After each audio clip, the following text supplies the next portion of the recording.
El sector de la iluminación LED no solo ha sido un mercado en auge en los últimos años, sino que su curva de crecimiento está lejos de menguar a tenor de los datos y de la cantidad todavía existentes de dispositivos ineficientes que permiten iluminarnos pero con un gasto enorme y terrible de energía. Según varios estudios e informes, el mercado LED en el mundo superó los 70.000 millones de dólares en 2024 y se estima que crezca un 10% cada año durante la próxima década. La idea de este emprendimiento hace algunos años iluminó a nuestro protagonista de hoy, Alex Boxall, cofundador y Head of E-Commerce de Green Eyes, uno de los principales e-commerce europeos con foco en la iluminación LED para el sector B2B. Atentos a las cifras que manejan, pero antes te digo eso de buenos días, buenas tardes y bienvenidos, bienvenidas al programa número 425 de Ecosistema E-Commerce.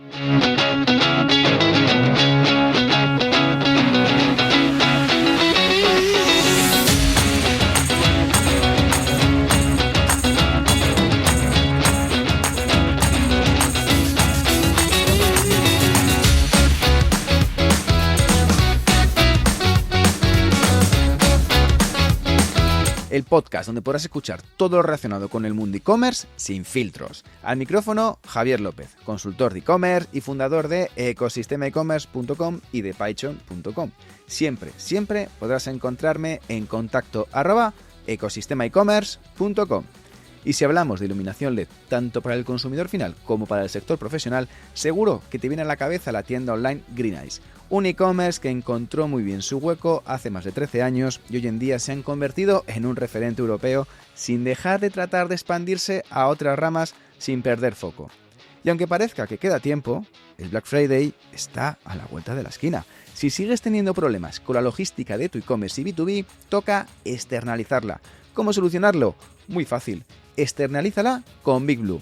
Arrancan desde 500 pedidos al mes y trabajan mano a mano con marcas como Muji, Scoofers, Zapato Feroz y otras 600 por toda Europa. Para este Black Friday tienen una promoción con el 100% de los costes de implementación cubiertos y un onboarding de una semana en sus centros europeos con más de 800 profesionales detrás para asegurarse que tus pedidos saldrán a tiempo y sin errores. Además, puedes visitar a uno de sus hubs con el viaje pagado para que lo veas en primera persona. ¿Quieres un Black Friday sin sustos? Cámbiate a Big Blue y despreocúpate de la logística.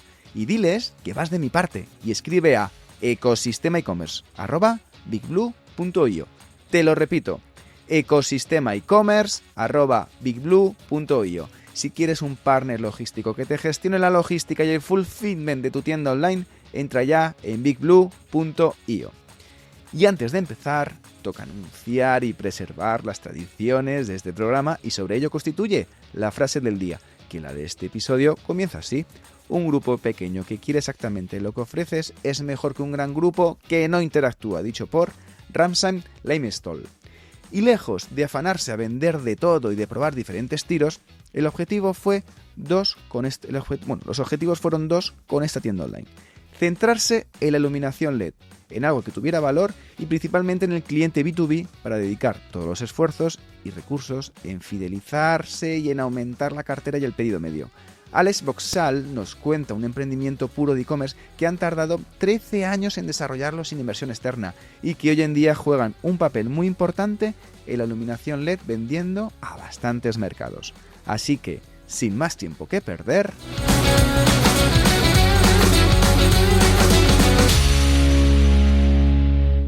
comenzamos. Alex Boxall, Head of E-Commerce y cofundador de Green Eyes. Muy buenos días, ¿cómo te encuentras? ¿Qué tal estás? Muy buenas, Javier. Pues estupendamente. Muy contento. Oye, pues yo muy contento, más todavía por tenerte en el podcast, porque es unas historias tan bonitas del mundo del e-commerce y con tanta perseverancia que es de esas que gustan escuchar.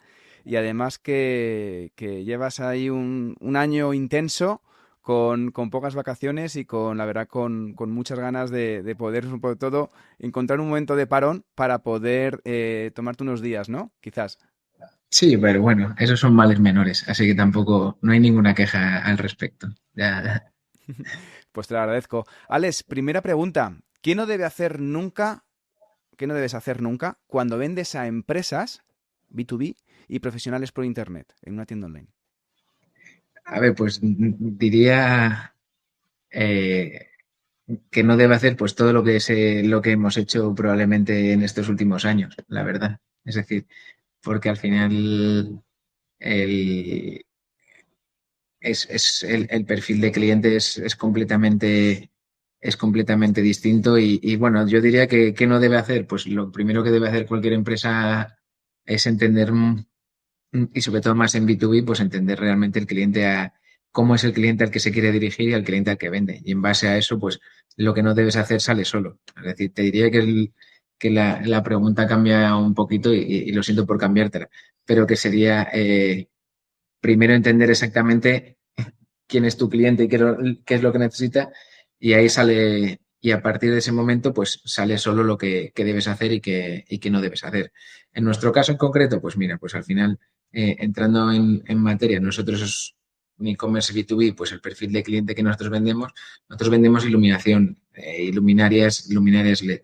Pues al final el perfil de cliente que te puede comprar, que puede ser susceptible de comprarte un producto como el nuestro, desde un aeropuerto o un estadio gigantesco de fútbol hasta un electricista. Obviamente, claro, pues ese es el perfil de cliente que podría comprar, pero obviamente, claro, pues al final, desde el electricista, que es una pequeña empresa que tienes accesible en todo momento y que el e-commerce te permite tener ciertos canales de comunicación bastante directos con ellos, o a una empresa, a una constructora grande que obviamente pues pueden llegar a través del e-commerce, pero luego la comunicación a posteriori tiene que ser completamente distinta. Y en base a eso, pues lo que tienes que hacer es no liarla, pero sobre todo adaptar tu canal de comunicación a las necesidades del cliente. Y para eso, nosotros al final, pues para entender eso hemos tardado bastantes años porque al final sí que es cierto que y conocer a tu cliente, visitarle que obviamente dices, bueno, pero es que tendrá que ver el e-commerce con visitar al cliente.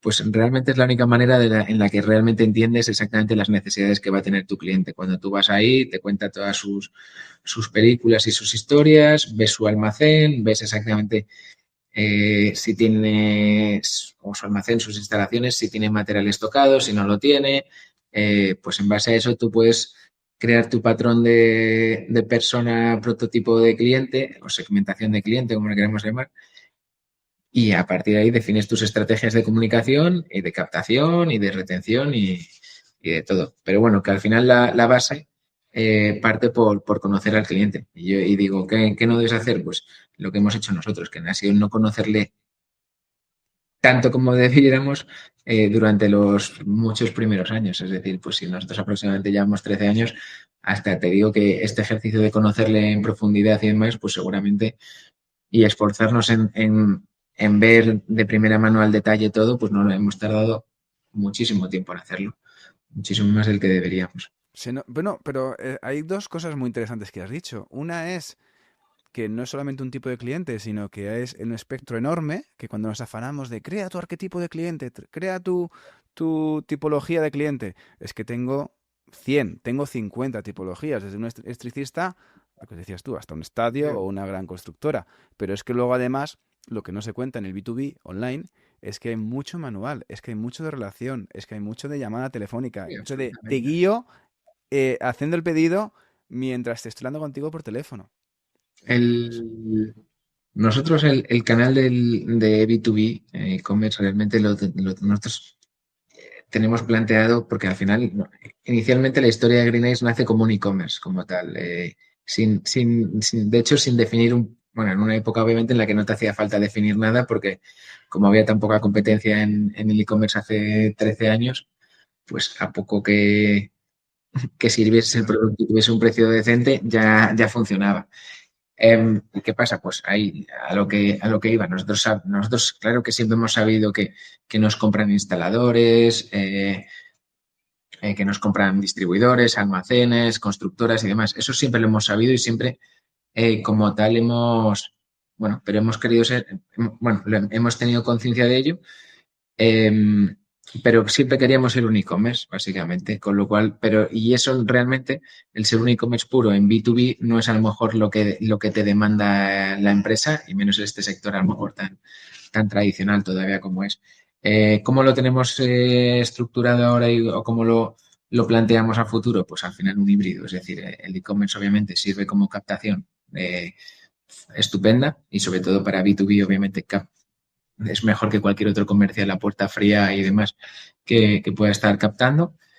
Eh, y luego, obviamente, pues tienes una parte comercial detrás de personas físicas, comerciales internos dentro de la empresa que al final que hacen pues un seguimiento a posteriori porque, claro, la captación está muy bien, pero ¿qué es lo que nos pasaba antes? Que mucha captación, pero poco recorrido del cliente. Es decir, o un poco recorrido, no, o recorrido en el tiempo, pero con poca facturación. Obviamente tenemos muy testado que cada vez que coges ahora con el modelo nuevo de empresa, coges al cliente, lo acompañas con un comercial, ya sea presencial en la zona incluso o simplemente un comercial interno y pues las cuentas van creciendo muchísimo, sinceramente. Qué bueno. También hay que mantener eso, las viejas costumbres de la parte B2B, que es la Y que luego, hace... claro, y a la inversa, es decir, que luego también el comerciales que a lo mejor porque todavía en nuestro sector, en el B2B, hay zonas donde la parte online no ha llegado todavía, es decir, muchísimo, y donde se vende mucho, y eso está muy estructurado y muy cerrado, y sin embargo, pues a lo mejor entra el comercial y luego lo acompañas o lo refuerzas en una plataforma, pues B2B, pues que al cliente luego le ayuda muchísimo a la hora de servir pedidos, automatizar, etc., procesos, etcétera, y les libera de mucho tiempo de gestión. Ujú. Me ha gustado mucho en plan de todo lo que decías de hemos ido aprendiendo un poco por el camino, ¿no? Esos 13 años que hace 13 años casi ponías cualquier tienda que funcionara y te entregara y tuviera un precio decente y con eso funcionaba. Habéis estado más de 13 años, como tú bien dices, haciendo crecer un e-commerce especializado en el comprador profesional que se llama Green Eyes. Green Eyes, que es al final iluminación LED. ¿Cómo surgió el proyecto en sí? Porque claro, hace 13 años digo, voy a montar un e-commerce de LED. No se te ocurre así a la primera, ¿no? No, es decir, por tradición familiar, es decir, sí que es cierto que nuestro padre pues tuvo muchos negocios y hacía una importación de ciertos productos de iluminación LED y hace pues 13 años no, el producto obviamente desgraciadamente se ha ido estandarizando, está prácticamente en todos los domicilios y demás, pero hace 13 años el precio del producto pues era súper elevado y de hecho en la empresa de mi padre pues lo importaban y no les daban salida en los canales de venta tradicionales, es decir, en el comercial que tenía que colocar el producto pues no lo vendía y a través de una web pues empezó una web hecha en ePages, que creo que sigue existiendo, pero tiene muy poco. Aquí en España creo que no tiene ninguna cuota de mercado y creo que en Alemania sí que debe tener algo, pero vamos.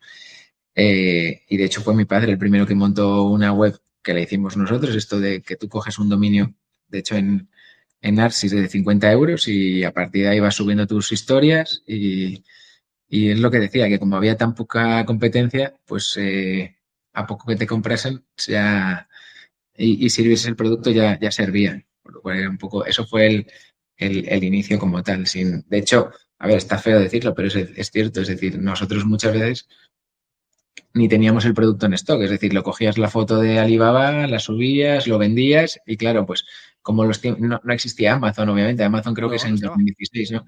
Pues tú podías tardar 30 días en servir un producto, un pedido, que algo que que no sé, ahora mismo no puedes ni planteártelo, pero antes eran tiempos que hasta la gente los podía comprender, porque no había esa disponibilidad o también no había ese acceso a determinados productos en el público, no existía esa disponibilidad, con lo cual sí que empezamos así y obviamente pues eso te fue generando una caja y a medida de eso pues ibas incrementando catálogo, ibas incrementando, tenías cierto inventario en el almacén y obviamente pues la rueda empieza a girar. Ujú. ¿Habías emprendido antes de esto, Alex? No, es decir, bueno, sí, yo sí había emprendido, perdón, había montado una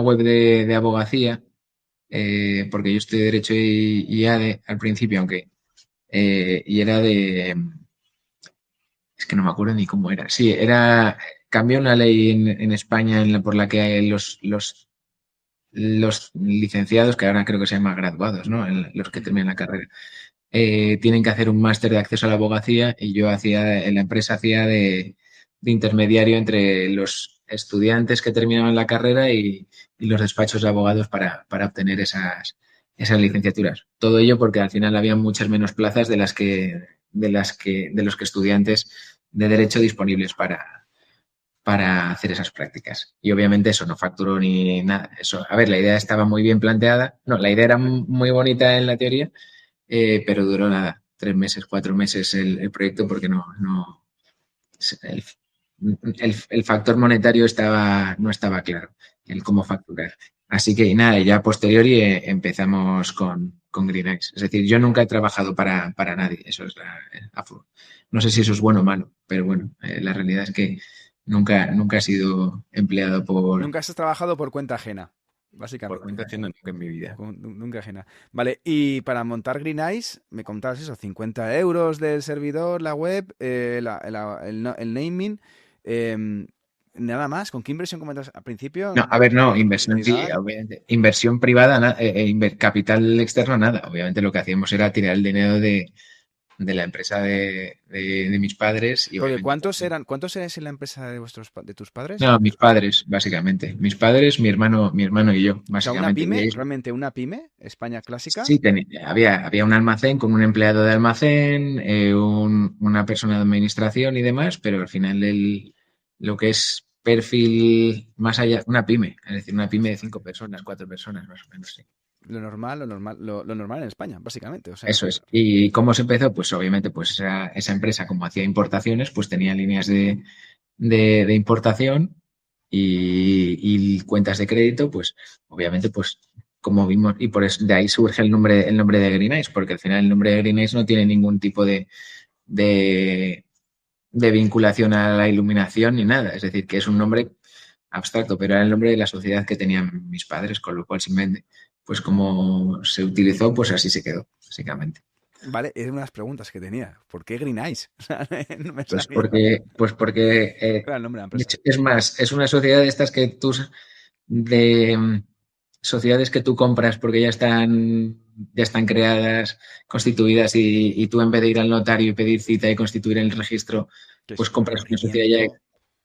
pues es de eso, pues por la empresa, se compró esa empresa que ya existía con ese nombre, así que a lo mejor si se hubiese llamado Suministros Pepito, pues le hubiésemos cambiado el nombre. Pero como no sonaba mal, pues así se quedó.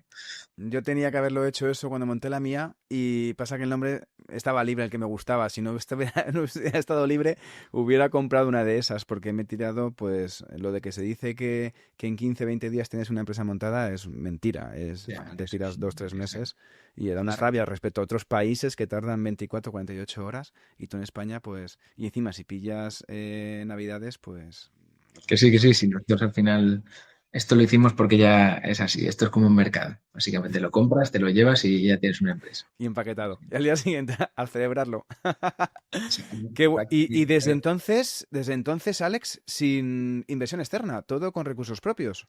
Es decir, sin inversores, sin A ver, fondos, recursos nada. propios, líneas de financiación de los bancos, obviamente. Es decir, y respaldadas pues con los bienes propios de la empresa. Es decir, si la empresa va muy, pues esto sí, pero sí, a ver, es si la empresa va fenomenal, pues el banco te deja dinero sin avales y si necesitas más dinero o, o no va tan bien, pues pones tus avales. Pero sí, al final es financiación, no financiación externa, pero digamos que financiación tradicional. Es decir, Sí, líneas de líneas de importación, crédito, al final que líneas de necesitas. préstamos a largo plazo, etc. Exacto. Ujú, vamos, un clásico. Eso es como el ABC. Es difícil que yo no conozco muchas empresas que sobrevivan o que vivan sin líneas de crédito de banco Ah, para... no, es que no, porque al final, a ver, no es que no, es que es necesario. Es decir, porque al final tú tienes que, pues obviamente desde Comprar que producto.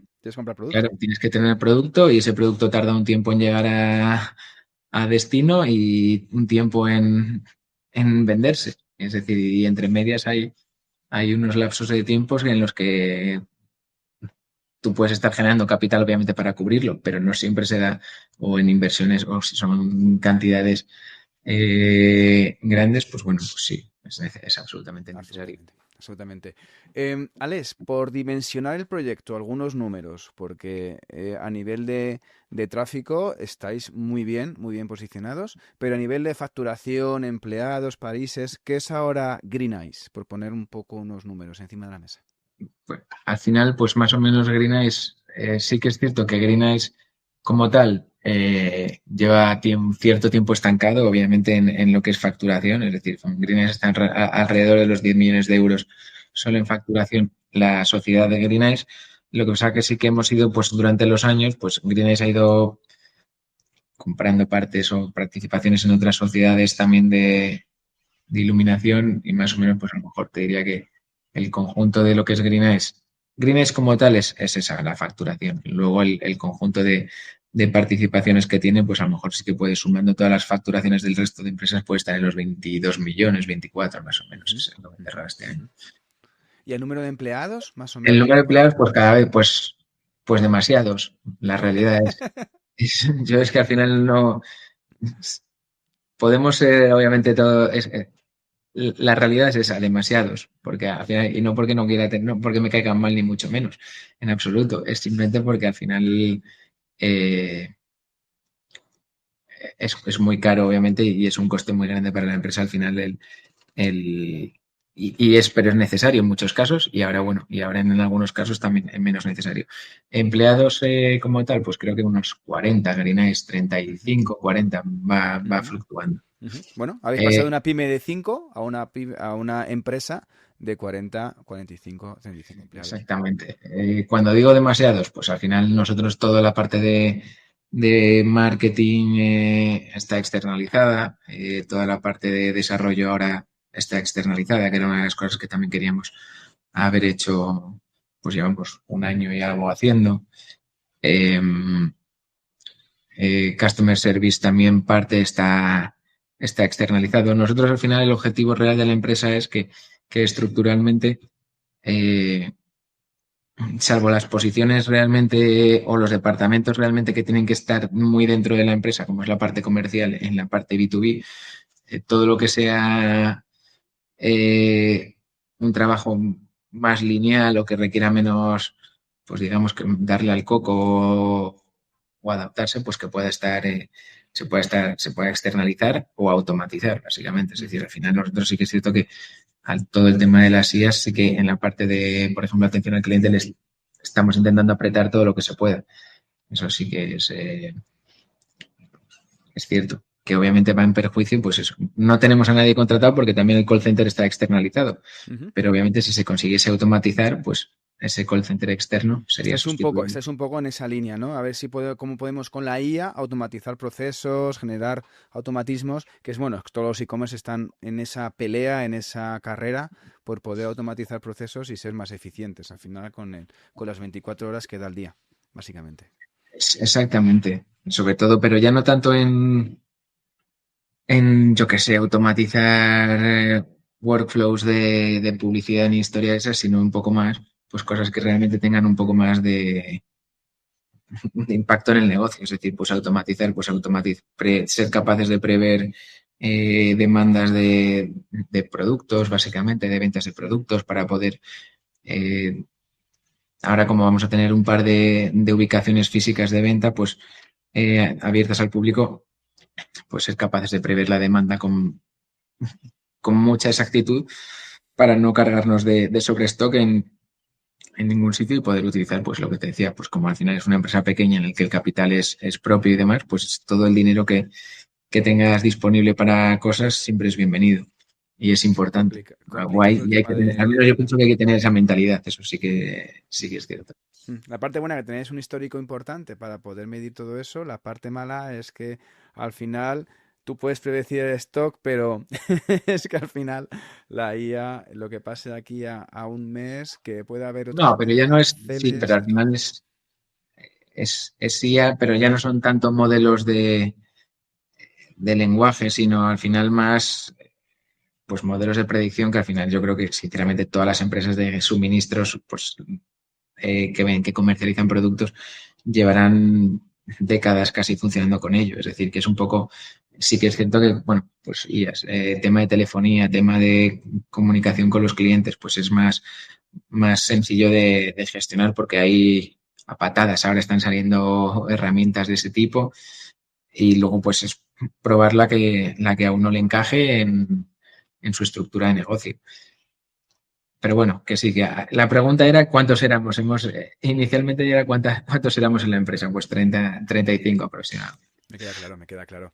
Alex, de cara a vender internacional, porque vendéis bastante fuera de España, ¿qué otras formas de entender el e-commerce de estos tantos años de tanta prueba-error que habéis ido probando, pivotando, costumbres, prácticas? A mí me encanta sobre todo de, oye, ¿cómo se vende fuera, no? Y me gusta preguntarlo a gente como tú que lleva tantos años de experiencia en el negocio. ¿Qué has encontrado de otras prácticas de otros países que dicen España? Porque, de hecho, en Europa sois uno de los referentes en iluminación LED, según me consta. Pero, por ejemplo, cosas como, joder, si hubiera sabido esto de vender en Alemania con tantas devoluciones, pues habría entrado de otra forma, ¿no? ¿O qué sorpresas te has llevado a vender fuera de tus fronteras? Por ejemplo, en Alemania al final el producto muchas veces es demasiado barato para el mercado alemán. Es decir, que al final, porque el producto, pues, están esperando a lo mejor genera cierto rechazo el que el coste del producto sea este en vez de este otro. Y ellos están esperando tienen una expectativa de, pues voy a pagar 50 euros por un producto, por una luminaria, y el nuestro vale 25, pues automáticamente lo asocian a producto, a producto de peor calidad. Pues eso parece una chorrada, pero eso es una cosa que en Alemania, por ejemplo, sí que nos ha pasado y que lo hemos comentado pues con más empresas del sector, que eso es bastante habitual. Historias, pues al final, números de teléfono. Parece es decir, es un factor bastante importante el hecho de que tú al final pues trates de asemejarte lo máximo posible al mercado donde estás vendiendo. Un factor determinante es pues que si la persona ve un número de teléfono con un prefijo del país, pues eso ya genera cierta confianza. ¿Qué pasa? Que en determinados... La legislación, obviamente, a lo largo de estos años ha ido cambiando, obviamente, y antes tú podías darte de alta un teléfono en Alemania y desde aquí, desde España, y te lo daban enseguida de alta y no pasaba absolutamente nada. Ahora, por ejemplo, tener un teléfono físico, un teléfono fijo, un número fijo alemán para una empresa española que no tenga una sede física en Alemania es absolutamente imposible. Es decir, eso ya no existe. Pues son barreras al final que hay que ir trabajando y peleando, básicamente. Es decir, pues ir adaptando, definir que pongo un teléfono inglés que sí que encaja o un teléfono español que van a pensar que estamos, que no les va a hacer ninguna gracia llamar, porque ya me contabas que va a llamar un alemán a un teléfono español. Lo ocultas y solo pones el chat, es decir, pues al final son cosas que tienes que adaptar. Métodos de pago, pues más de lo mismo. Transportistas, más de lo mismo. Es decir, que DPD es una empresa francesa, bueno, es un grupo francés. DB Schenker es alemán y les gusta más. Pues al final, esto todo centrándonos en el ejemplo de Alemania. Son decisiones que tienes que ir probando e ir viendo. Y luego, claro, pues el tema de Italia, por ejemplo, tiene una factura electrónica para todos los profesionales. Ujú. Pues también tienes que ir viendo, pues si lo integro, pues qué impacto tiene eso en mi negocio. Pues, ¿qué pongo? ¿Un teléfono de Nápoles o uno de Milán? Pues al final, También funciona el localismo dentro de los a ver, países. es lo mismo que si pones, a ver, es que esto ya, luego la gente bueno, la gente, no sé si recibes reacciones. Teléfono, te lo digo yo, teléfono de Lugo o teléfono de Sevilla, vamos a decirlo así.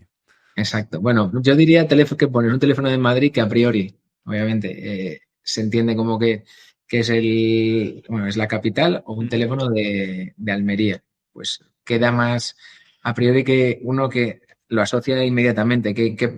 ¿Dónde estará la empresa más grande? A priori, sin tener ni idea, pues uno piensa, pues en Madrid. Pues lo mismo Pues vete a Murcia, que hay un hub tecnológico de e-commerce que si, vamos. si, si escuchas, si no tiene ningún tipo si estos son sesgos, es decir, si es que no tiene ningún tipo de fundamentación, es decir, en Italia, pues eso, nosotros que pones un teléfono en Nápoles, que a priori, pues de Roma para abajo, es una zona pues con menos recursos que en el norte, pues Ujú. también depende del perfil de cliente que tengas. Es decir, es que también es si son de una zona u otra, o son decisiones que hay que ir adaptándose. Obviamente luego todo el tema de multidivisa, métodos de pago locales, todo eso al final yo creo que ya antes sí que aportaba y ahora yo creo que es una cosa que si no haces es que directamente no ni empiezas, básicamente. Claro, porque tú has Porque vivido toda la evolución en ese caso, del que, oye, con que me lo entregues me vale, a que ahora las exigencias son muchísimo mayores, casi como te pueden exigir el Amazon que nos ha maleducado en este caso, a todo sí, lo bueno, que sí, que queríamos. mal educado sí, y al resto de gente y a los e-commerce obviamente, bueno, les presiona obviamente, pero también enseña muchísimo, eso está clarísimo. Ujú. Eh, pero sí, es decir, antes te daba igual todo y ahora básicamente, pero también te digo que también ahora hay tantísimas opciones que si el que no instala un método de pago aplazado, porque no quiere, básicamente, porque el esfuerzo que puede suponer es ínfimo. Totalmente. Meter una Plaza Me, un Secura, un cualquiera de Sí, estos. o todos, y nosotros, por ejemplo, nosotros personalmente hemos hecho un cambio de PrestaShop a Shopify muy hace nada, hace 2 meses. Pues la integración de los métodos de pago ahora en Shopify es darle. Shopify Payments, ¿no? Así directamente has Sí, quitado Shopify. RedSys y has metido Shopify Payments. Y Correcto. encantado. A ver, es que como esto también genera parece ser que genera bastante discusión, obviamente yo creo que son entre gente que tiene intereses obviamente en una y otra plataforma, que al final son los que discuten públicamente. Es decir, sí, obviamente hay muchas discusiones en LinkedIn al final de, no, es que PrestaShop es mejor porque tienes todo el control de no sé qué, es que Shopify es más rápido. Al final, nosotros, yo creo que lo que hay que hacer básicamente es ver tu negocio, ver los costes asociados o tratar de entender los costes asociados de una plataforma u otra y cuál a futuro te va a encajar mejor. Porque claro, es decir, a mí si mañana Shopify, obviamente, pues ahora que hemos migrado, pues te cambia las comisiones en Shopify Payments, pues te destroza, obviamente, Ujú. eso está clarísimo, pero también te destroza a lo mejor en PrestaShop, en un e-commerce de nuestro volumen, el necesitar dos desarrolladores durante constantemente adaptando todo, pues porque PrestaShop te lo pide así, es decir, ha llegado a cierto volumen. Es un poco calcularlo, pues lo que llaman ¿cómo es? TCO o algo así, Total Cost of Ownership o algo así, creo que es la métrica, es decir, pues básicamente realmente saber lo que te cuesta cada plataforma en base a tu modelo de negocio y que te cuadre, Ujú. básicamente. ¿Te ha subido la conversión al cambiar de plataforma? Eso sí, es decir, yo también te digo que igual eh, que el proyecto de migración ha sido muy económico para lo que nosotros lo hemos hecho con una agencia. Ahora mismo antes hemos llegado a tener 3 desarrolladores en plantilla y ahora no, solo para lo que es la tienda online, para el e-commerce. Ahora no tenemos ninguno. Lo hemos hecho todo aún con una agencia. El proyecto se alargó bastante en el plazo, pero porque también estábamos migrando de RP y también eso A sí la que es. par, también cambiaste de RP a la par. Wow. Bueno, hubo como 4 meses de diferencia, sí, de diferencia, pero sí. Pero sí, el proyecto como tal, Shopify es muy ágil y la conversión realmente a día de hoy, estos que llevamos, ahora es cuando cuando de verdad se puede empezar a juzgar, pero la conversión sí que hemos visto que se ha incrementado. A nivel de SEO, es que es lo de siempre, es decir, pues si haces una migración bien o mal, es decir, pues en nuestro caso parece que no la hemos hecho mal, porque al final sí que es cierto que tienes cierta caída hasta que Google empieza a leer todas las URLs y demás, pero ahora estamos mejor posicionados que nunca. Es decir, en estos últimos 15 días de agosto ha mejorado muchísimo. Qué bien. Es que y siempre se decía que Shopify para el SEO no valía, ¿no? Sí, O que seguro siempre había que sido sí. cierto, pues es lo que te digo, pues al final es que cada uno cada uno somos de nuestro padre y de nuestra madre y es muy probable que y hacemos las cosas de una manera. Así que, y en el trabajo, pues cómo somos en el trabajo, no, cómo somos en la vida se refleja en el trabajo. Así que yo creo que eh, el cambio, por el momento, volviendo a la pregunta que he vuelto a divagar, la conversión por el momento sí que ha subido. Qué bueno, qué bueno. ¿En qué tasa de conversión estáis más o menos ahora? Pues depende cómo se mida, porque al final, Claro, porque vendéis B2B y B2C, es un poco... claro, depende qué plataforma utilices, porque si utilizas GA4 o utilizas la tasa de conversión de Shopify hay unas discrepancias Brutal. salvajes. Es decir, la tasa de conversión creo que en B2B obviamente es muchísimo más elevada. En, En B2C, que es un poco con lo que se mide está llegando al generalmente. 2%, más o menos. Ujú. Está muy bien. Y un 2% está bien, sinceramente, para comparar con esta ¿Tenéis mucha tasa de devoluciones en LED? muy Realmente poca. no, ¿no? Qué bien. Y nosotros hemos tenido, por ejemplo, antes sí que es cierto que teníamos devoluciones gratuitas y nunca ha llegado a un importe super. Eran devoluciones gratuitas que lo hemos rectificado relativamente hace poco. Es decir, ahora sí cobramos por las devoluciones. Que esto no es buena política ni nada, pero bueno, Bueno, es son- lo que están haciendo muchos e-commerce al final para poder llegar a los números. claro, Em, es que es lo que hay. Pues no llega al 4%. no, no es mucho, no es mucho, no No, es no es mucho, mucho. no es mucho, no es mucho. ¿Subvencionáis parte de la logística inversa? La logística inversa, ¿a qué te refieres por subvencionar exactamente? Me refiero a que cuando hay envíos, no me acuerdo ahora si tenéis envíos gratis ahora mismo en la web, pero si subvencionáis parte de esa logística. Me contaba precisamente una persona que vino al podcast, Víctor Juárez, de Craftelier, que comentaba que uno de los mayores dolores que tenía no eran los sueldos, tal, era pagar todo lo... Porque él subvencionaba parte de la logística para poder competir con Amazon, con Bueno, AliExpress. sí, es decir, que si nosotros obviamente hay que ganar dinero. No, la política en nuestro caso, la política es obtener un margen mínimo en cada envío, básicamente, en cada venta. Em, Al final, claro, muchas veces ¿qué prefieres? Pues nosotros damos envío gratuito a partir de 25 euros IVA incluido. Eh, Muchas veces es preferible que el cliente te compre menos y que no llegue al envío gratuito. Es decir, em, que no sé si a eso te refieres por subvencionar la Sí, que si logística. tú, me refiero a que, por ejemplo, si el envío te vale, me lo invento, 3,99, que lo pongas a 2,99 para el cliente. Y No, que una parte de la logística subvenciones para tener nosotros, un... al final, nosotros el coste, de hecho al revés, se le mete un margen al coste de envío. Es decir, porque al final, claro, el producto de Víctor que comentas, pues al final, que esta es otra, es un producto relativamente, bueno, el e-commerce obviamente ha cambiado mucho y los transportistas obviamente, pues como se están pegando opciones Ujú. día sí día también, pues al final lo que van pues a enviar, que en eso tienes mucha suerte, porque si has lanzado una marca de zapatillas, es un paquete estándar y ellos lo que les gusta trabajar es la paquetería estándar Dos. de Dos. El de un par y el de dos pares he hecho. Esto ha sido mi quebradero eso de es lo que, cabeza. eso es lo que les gusta, es decir, que eso está bien y ahí no hay problemas. En nuestro caso, el catálogo son 10.000 productos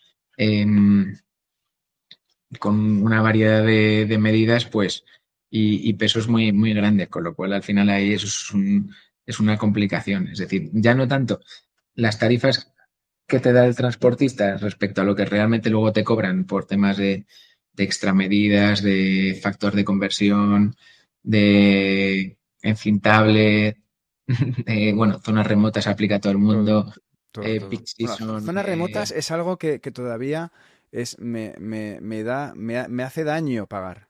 Y es una cosa que siempre estoy negociando con bueno, comercios. bueno, Para la gente que no lo conozca y esté, no esté tan dentro del mundo del e-commerce, zonas remotas se refiere, digo para los que nos están escuchando, zonas remotas se refiere a cuando tú entregas en una zona que no es metropolitana, dígase una ciudad, sino que entregas en un pueblo perdido de la Mancha. Pues ahí se considera zona remota, dependiendo del sí, sí, transportista. que no es subir una montaña, exacto. Es simplemente uno que no les pilla o que No es tienen que viable. recorrer. no les pida. Pues al final, y en nuestro caso, pues lo que te decía, que no es un producto pequeño, es decir, que sí, que obviamente hay de todo, pero tenemos productos que miden 2 metros de longitud y pesan 100 gramos, porque es un perfil donde se ponen las tiras, o antes vendíamos paneles solares, es decir, todo eso. Al final, ahí la logística, pues, es muy, vamos, es pues lo que decía Víctor, es decir, que ahí sí que tienes razón, pues es uno de los tres costes más grandes de la empresa, junto con el personal y la publicidad, la logística es fundamental y tiene que estar ultra, ultra detallado. La tenéis externalizada, ¿no? Me decías. Nosotros Parte de, tenemos, de costes y todo eso. trabajamos con bastantes transportistas antes y tenemos, hasta la fecha, tenemos una herramienta desarrollada por nosotros, pero que ya la estamos migrando a un servicio de estos, o parte de un servicio de un agregador de transportistas, pero lo que hace más o menos es, pues en función de los pesos, volúmenes, tarifas y recargos que tiene cada transportista, pues va a escoger, y el destino del envío, pues escogen la opción más óptima y la más económica para la empresa, Ujú, básicamente. ujú, ujú. Porque es que si no, te llevas sorpresas súper desagradables sin darte cuenta. Es decir, que porque el transportista te lo hace. Es decir, si tienes un envío que mide, yo que sé, un ejemplo muy claro que nosotros tenemos, nosotros los tubos fluorescentes, que ahora se llaman tubos LED, pero que todo el mundo llama fluorescentes, que están hasta toda la vida, esos, el estándar mide 120 centímetros, ¿vale? De longitud. Pues, por ejemplo, eso si tú lo metes en una caja y no pesa nada. Pero si, por ejemplo, si tú eso lo metes en una caja lo empaquetas, ya no mide 120, mide 123. Eh, y si tú eso, por ejemplo, lo envías, pues Correos Express, que tiene por defecto un máximo de 120 centímetros en uno de los lados de largo, todo lo que superes de eso te lo empiezan a facturar como un extra. Creo que en el caso de Correos Express creo que te cobran como una tarifa equivalente a 5 kilos Wow. Por algo que pesa medio kilo. por sí, es decir, es que no me acuerdo muy bien. Bueno, eso es un extra. Es un extra que te come el margen de la venta antes de que en un pestañeo, básicamente. Pues todo eso es que es fundamental. Es que es tan importante como saber si la tasa de conversión o es que hay muchas veces que dices, ¿para qué vendo yo esto si no me compensa? Pues todo eso De hecho, tienes muchas que. veces lo habéis quitado, ¿no? Habéis empezado a vender, es como los envíos a Canarias, que yo, por ejemplo, antes vendía a Canarias y los e-commerce que tenía, Sí, es pues lo decir, bajaba o a por Ceuta y contactos. Melilla. Ceuta, claro, envío a Canarias es una putada. Perdón. Porque al final Sí, sí, eh, dilo, es una putada, sí. depende muchas veces también el DUA de importación. Hay veces que a lo mejor el cliente dice, pues ya no lo quiero. Y aunque el cliente haya pagado el pedido, pero si es de bajo importe, al final, y tú quieres la devolución del producto, tienes que obviamente hacerte cargo de toda la devolución de los productos. Nosotros hay muchísimos productos que cuando el cliente dice que lo quiere devolver, decimos que te lo quedes, que no merece la pena. Eso está, vamos, súper claro dentro de la empresa. Yo era una fiesta. Bueno, yo tenía la máxima de que lo que entra en Canarias no sale. O sea, lo que pase en Canarias se queda en Canarias, como Las Vegas. Sí, Y sí. que, claro, era una aventura ver la facturación de la parcela de Canarias porque no sabías cuánto ibas a ganar o perder. Entonces lo quité porque esa incertidumbre, de repente ibas fenomenal y No, lo que no compensa. a un mes la factura te daban Y, 700 euros de factura en Canarias. Y yo, ¿pero esto de qué viene? A tomar por y saco todo. luego, pues al final, y ya no es el problema de eso, porque seguramente tú al final haya envíos que te van cuadrando y al final, pues lo vas sacando, pero eso te va requiriendo, pues, una infraestructura detrás de, pues, seguramente a lo mejor otro personal o 3, 4 horas a la semana de un personal de almacén para los envíos a Canarias. Pues o Ceuta y Melilla, que también es otro desastre, pues lo mismo. Incidencias, porque obviamente hay muchas más incidencias en transporte a estos destinos Mm. que dentro de la península. Es lo mismo. Es decir, que lo de las aduanas es un coñazo, la verdad. Que es más fácil mandarlo a Países Bajos que mandarlo a Canarias, básicamente. Sí, sí, tranque, Así de absolutamente. claramente. Y te cuesta menos, además, que tiene narices. Sí, sí, sí, absolutamente. Ujú. Sí, sí, a ver, nosotros el envío gratuito lo tenemos mucho más bajo para a Países Bajos que a Ujú. Canarias. Porque aparte de Europa también, de Europa sois de los primeros, ¿no? Sois de los principales players de iluminación LED que hay en Sí, e-commerce. yo creo que estaremos el tercero o cuarto, más o menos.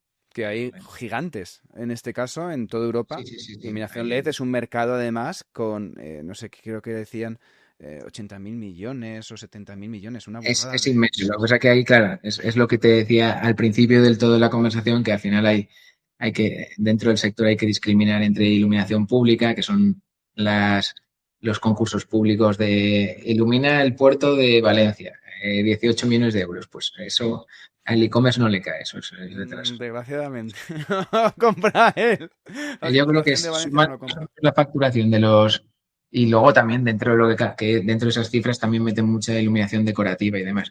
Yo creo que a lo mejor entre los 5 primeros hay una empresa alemana muy, muy, muy destacada. Es decir, que esos yo creo que deben facturar como 600 millones de euros o algo así en iluminación solo, en e-commerce, que eso es un fondo obviamente. Y, pero venden más iluminación más decorativa, es decir, ya no es tanto producto técnico como nosotros. Y luego el segundo más grande, que sí que es español, que obviamente, bueno, que también sí es español y es el número uno, obviamente, el referente que está en Valencia, que se llama Efecto LED, que se llama Ledger, y, y esos O son sea, el que hay número dos uno. españoles en el top 3 No, hay europeo. tres, yo te diría que hay tres, porque yo creo que hay otro que es también en Barcelona, que es el segundo más, el tercero más grande. Nosotros somos los terceros de España, diría. Qué bueno. Y, y son ellos dos los primeros. Qué bueno. ¿Qué otros problemas has encontrado? Porque claro, dolores de cabeza a nivel de, como dirigiendo tu el e-commerce, sales de pasar las fronteras a nivel, como tú decías, Alemania, el tema del teléfono. Me dices antes el teléfono de Alemania, pero también habrás tenido un montón de broncas o un montón de dolores de cabeza transportando. A mí, por ejemplo, yendo a México, pues a mí me estuvo la aduana me paró un palé un mes. Ya, Sí, nosotros porque como sí. solo, sí, sí, nosotros al final, como realmente solo es Unión Europea, hasta la fecha es Sencillo. relativamente sencillo. Es decir, que no hay incidencias en el transporte de lo que es transporte de ventas, no hay, no, no te diría que ya te digo, que es súper complicado. Claro que hay millones de veces a ver, nosotros vendemos, pues yo qué sé, el otro día 10 palés a un cliente. Eh, a 5 kilómetros de donde estamos, de donde tenemos el almacén nosotros, eh, y se les cayó un palé al descargar el camión. Ay, Cosas de ese tipo. O bueno, nosotros estamos al lado estamos justo en la frontera entre Madrid y Toledo. Pues un cliente que está en Alcalá de Henares, que está aquí al lado, buena zona. pues, Sí, sí, fantástica zona, maravillosa. pues ¿cuánto se puede tardar en coche? Pues a lo mejor 40 minutos. Pues que entre que lo mismo, pues un palé que va a la logística, desaparece durante 10 días no, y se tarda en entregar pues otros 12 días más. Eso es el día a día. Para eso obviamente por eso hay muchos recursos destinados a la parte de logística, básicamente. Ujú, ujú. Luego la parte de productos, Alex, familias, porque claro, tendencias en temas LED, hablabas de decoración, hablabas de los fluorescentes de toda la vida. Al final el nivel dentro del sector, la categoría LED es muy vasto en la cantidad de referencias que tienes y es un sector además en crecimiento. ¿Cómo seleccionar los productos y las familias para poder... Nosotros Tienes para 10.000 empezar, referencias. sí, pues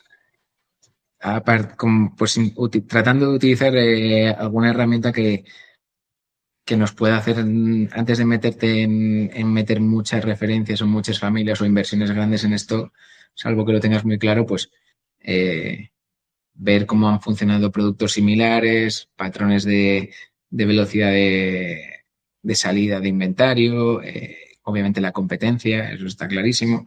Nosotros, por ejemplo, la iluminación decorativa casi no la tocamos porque es una guerra súper complicada, que ahí sí que, por ejemplo, si no lo vendes en una temporada, es muy complicado que a la siguiente Ujú. te lo, te lo vendas.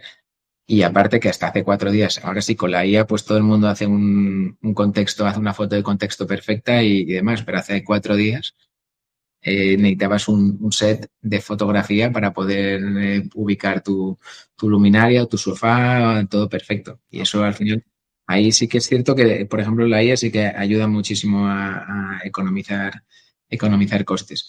Nosotros vamos más a la parte técnica, de iluminación, que aún así es gigantesca, pero no tienes esa presión de un producto que sirve hoy va a servir el año que viene y al siguiente seguramente. Sí que es más un tema de cambio tecnológico, de pues mejoras tecnológicas del producto más allá de estética, por así decirlo, con lo cual te da un poco más o te quita algo de presión, tampoco mucha, pero bueno, Ujú, pero te quita algo. ujú. Qué bueno. Y a nivel de publicidad, entiendo que el marketing que trabajáis será mucho SEM, mucho Google, ¿no? Pues a ver, sí, ha sido mucho, siempre ha sido SEM, siempre ha sido performance, eh, porque ya te digo, porque al final todo esto va un poco enlazado con la evolución de la empresa. Nosotros al final éramos, lo que decía al principio del todo, que decíamos, no, es que nosotros vendíamos a profesionales, pero a través del e-commerce, con lo cual, claro, pues al final ahí te servía con campañas de performance de Google Ads, tiras, porque al final es esa la relación que tú querías tener con el cliente, básicamente. Es decir, que fría, por así decirlo, como es Google Ads. ¿Vale? Pero al final, Como como es nosotros Google, veníamos, igual de frío que es Google, sí. como se va derivando todo un poco a una relación, sobre todo, pues nosotros, es lo que te digo, antes teníamos un e-commerce, PrestaShop, y teníamos ahí mezclábamos a todo el mundo. Y sí, había segmentaciones y demás, pero bueno, nosotros decidimos segmentar, extindir las webs y tener un B2B y un B2C. Son dominios separados, con logins separados, absolutamente herramientas separadas, todo, y un comportamiento y un trato totalmente diferenciado. Pues, ¿qué pasa? Que al final el SEM sí que es cierto que pues sigue tirando mucho y sigue como un canal de captación, pero luego también para la parte de B2B pues hay que empezar a trabajar, a tirar de branding y demás, que no lo habíamos hecho tanto hasta la fecha. Por ahí estamos trabajando. También en captación en B2C estamos haciendo ya pues TikTok Shops, obviamente lo estamos empezando a maniobrar dentro de, claro, TikTok uno Shop en de la parte de B2B. Qué interesante. no está abierto todavía, pero se está en la parte B2C, perdón. Ujú. No lo tenemos abierto porque al final, no es que no lo tengamos abierto, que estamos en proceso, que al final no es una cuestión de, bueno, pues grabo 2 vídeos y ya está, sino que eh, eres capaz de tener una constancia en la publicación, la estrategia, cómo la quieres definir, eh, que la producción obviamente sea conforme porque si esto lo intentas hacer muchas veces en un producto como el nuestro, lo intentas hacer in-house, pues no te queda como debiera. Es decir, no es lo mismo que a lo mejor una tienda, una marca de moda, que Ujú. es más factible, es un público más, no requiere un set tan trabajado, no requiere a lo mejor planos más detallados del componente del producto. Todo eso, bueno, pues al final estamos intentando abrirnos camino, saliendo un poquito, no tener esa dependencia absoluta de Google, eh, que obviamente nos ha servido para mucho, pero que bueno, que no, como no se puede saber por dónde puede tirar. Ujú, ujú.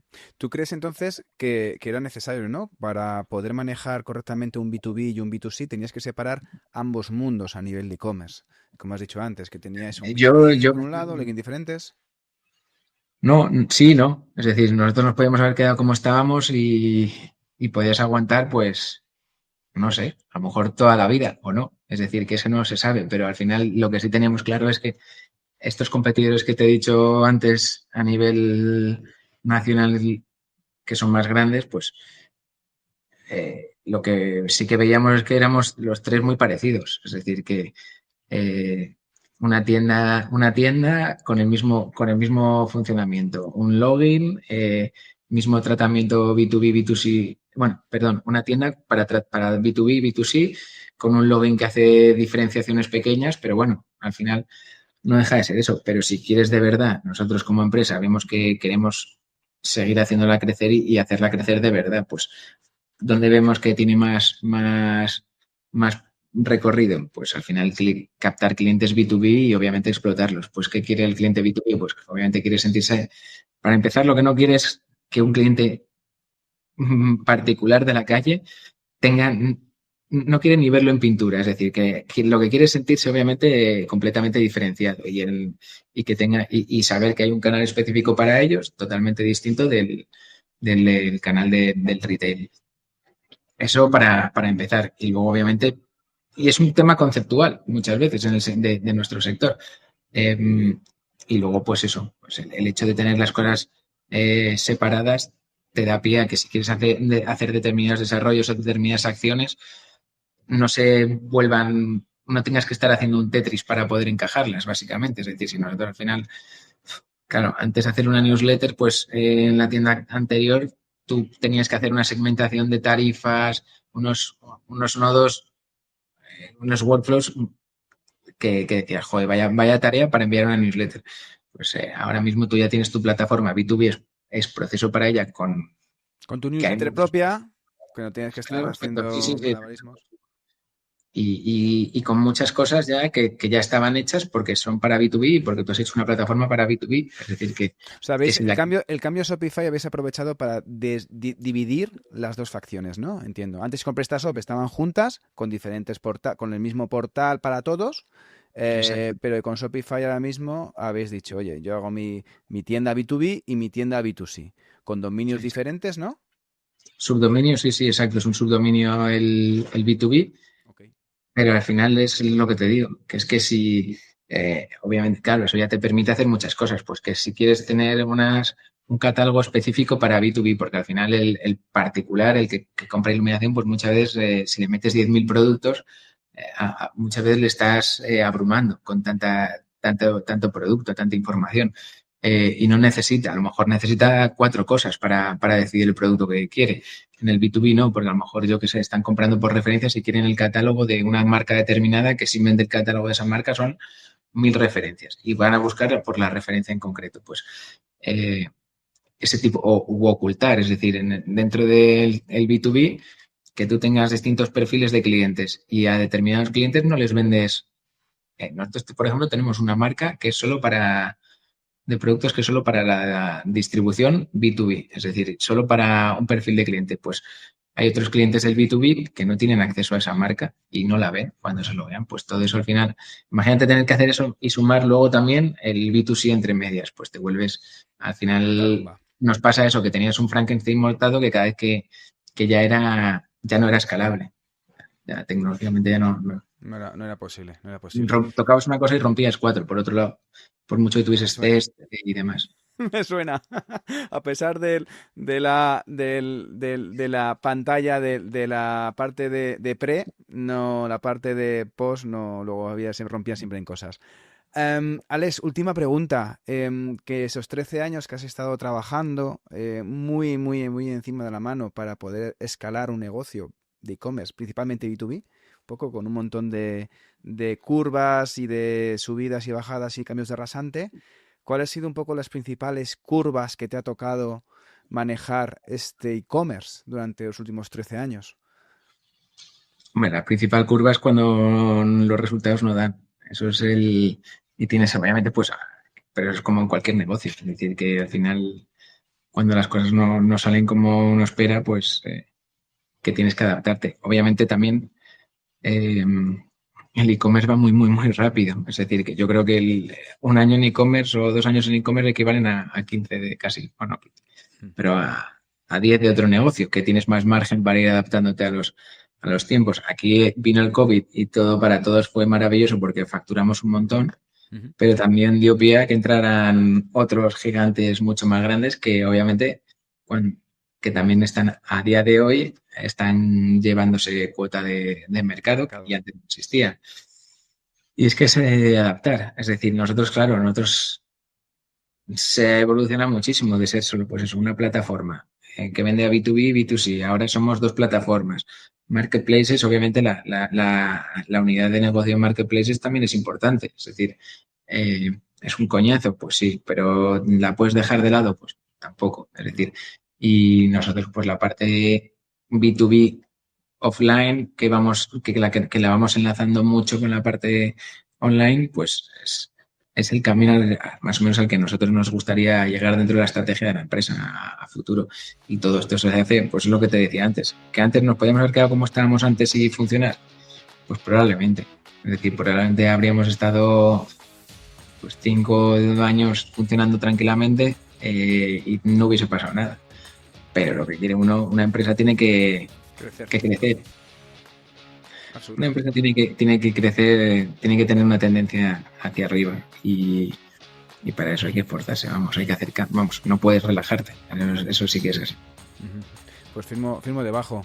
Alex, me quedan muchas preguntas en el tintero, pero tampoco es cuestión de alargar, que ya muchos aprendizajes me he llevado de esta charla contigo y agradecerte que hayas sido tan abierto de hablar de, oye, al final todas las curvas que supone desde el tema del teléfono en Alemania, del tema de los problemas de entregas en Canarias, de qué pasa cuando te excedes 3 o 4 centímetros, que la gente no sabe lo que son los extras, que desde detrás, desde los que están detrás de la pantalla comprando productos, dice, qué bien me llega, pero hasta que llega el producto hay que hacer un montón de cambalaches para poder sobre todo cuadrar números y cuadrar fechas, que eso es un poco lo difícil, lo difícil. Así que nada, simplemente agradecerte este ratito que has tenido para contarnos cómo se maneja principalmente un e-commerce, pero principalmente la parte de B2B, que es una de las partes que yo creo que va a ir creciendo muchísimo en los próximos años, con un potencial brutal, y que nos veremos pronto en nuestros queridos eventos del mundo e-commerce, que seguro que nos vemos en un ratito. Estupendo. Pues nada, muchísimas gracias a ti. Adiós. Un placer. Cuídate mucho, Alex. Nos vemos pronto. Hasta luego. Chao. Adiós. ¿Qué te ha parecido esta entrevista con Alex Bossal y el foco de trabajo que han hecho para crear un e-commerce de nicho con prioridad en los clientes más rentables en el mercado B2B?